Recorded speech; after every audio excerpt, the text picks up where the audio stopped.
it. But it does feel like both for the US and for Iran, the military options are narrowing and quite unsatisfying for both sides. But despite that, it still feels like we're marching towards this almost inevitable military confrontation. Fears of a US assault on Iran are high as Western countries advise diplomats to leave the area. The UK has withdrawn its staff and closed its embassy in Tehran. France's foreign ministry is also advising French nationals not to travel to Israel.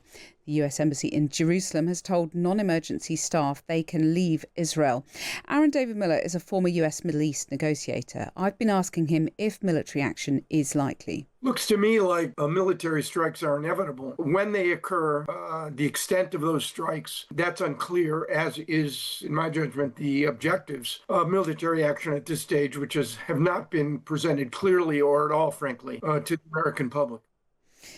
Well, in the last hour, President Trump has said more talks are expected and he wants a deal with Iran. But when asked about using force, Trump said he doesn't want to. But sometimes you have to. Gareth Browne, Middle East correspondent for The Economist, joins me now. Good evening, Gareth. Hi, Kathy. Well, you've heard what President Trump has said. How likely do you think it is that a US attack on Iran is now coming? I think that grows likelier every day. I mean, we have had these talks going on yesterday in Geneva, direct and indirect talks between the Iranians, between the US, Steve Witkoff and Jared Kushner. But I do get the sense that I'm not sure the Americans know what they want out of these negotiations. And I'm not sure that the Iranians are really willing to cede anything meaningful in these negotiations. Iranian negotiation strategy has long been about, buying time and kicking the can down the road. And I really struggle to see a sort of deal that could settle this. So no prospect of a breakthrough in those talks, in your view? I'm very skeptical. I think this is theatre. I think this is the United States going through the motions. And you can have Iran experts and Middle East experts and military strategists on to discuss this. But I think the fundamental question of when America strikes and how heavy and with what purpose lies with one man, that's in the mind of Donald Trump. And I think maybe he doesn't even know the answer to that question at the minute. I mean, that's quite terrifying in a way, isn't it? That one person is making a decision of this nature. The checks and balances don't sound, from what you're saying, they're not there.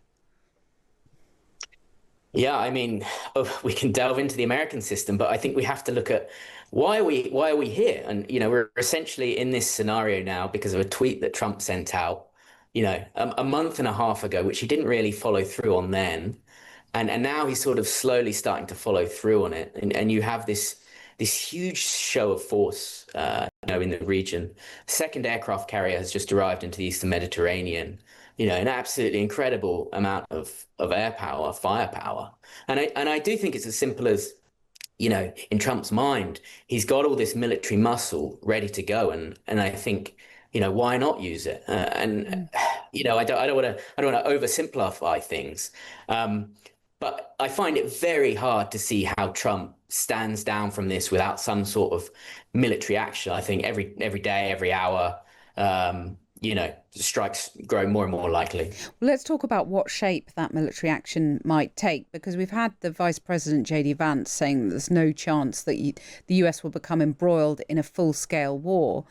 We had Aaron David Miller talking about the likely presence of special operatives, perhaps doing something with the regime. But I mean, give us the sort of range from the least they could do to the most.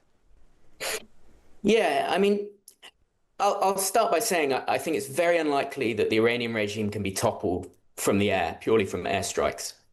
Now, that doesn't mean that you might not see, a very extensive air campaign from the US. And that could range from, targeting IRGC, military leadership, perhaps even taking out Ayatollah Khamenei, the supreme leader. I think there's a chance that the Americans do that and just sort of see what happens. But no matter how many military targets, you take out senior leadership, you take out senior IRGC figures, you've still probably got about 1 million Iranians with arms who are ready and willing to fight for the regime. And, one thing that consistently polls really badly with Iranians is the prospect of of foreign intervention. That might have changed a little bit since those protests in early January, which were put down so brutally. I mean, I've spoken to people over the last few months, and something that came out after those protests was a feeling among some people that it was very hard for them to see how this regime could be toppled without external support. I think one thing that the US or strategists within the US system might be banking on is there a way in which they can intervene militarily, which might sort of jumpstart or restart the protest movements, which were massive, which we saw in January. And I think that's a huge unknown. I mean, my conversations with people in Iran over the last few weeks gave me the impression that I think the Iranian street probably is ready somehow to go out and protest again. The shock, the anger at what the violence that the regime meted out on them in January has really left a wound which is not going to go away. Things are not going to go back to how they were sort of pre-January. And I think the wily strategists in the US, in the Pentagon, we're trying to plan some sort of air campaign that can complement a renewed street protest movement. If the regime's going to be toppled, that's probably how it's going to be done. But this is insanely complicated to have all these things line up. And what kind of retaliatory action are we to expect from Iran? There's been quite a lot of saber rattling in the last few days. Yeah, I mean, the number one weapon the Iranians have is their proxy network. So we're talking about the Houthis in Yemen, Hezbollah in Lebanon. I mean, those groups are really heavily bruised after Israeli actions over the last 18 months, but they can still do a lot of damage. I think the Houthis in particular, they can wreak havoc with shipping, in the Gulf. They can cause real economic pain, not just for Israel, but for much of the Western world if they want to. I think Lebanese Hezbollah are a lot weaker and a lot less able to, kind of cause the sort of problems for Israel or the US that they once were.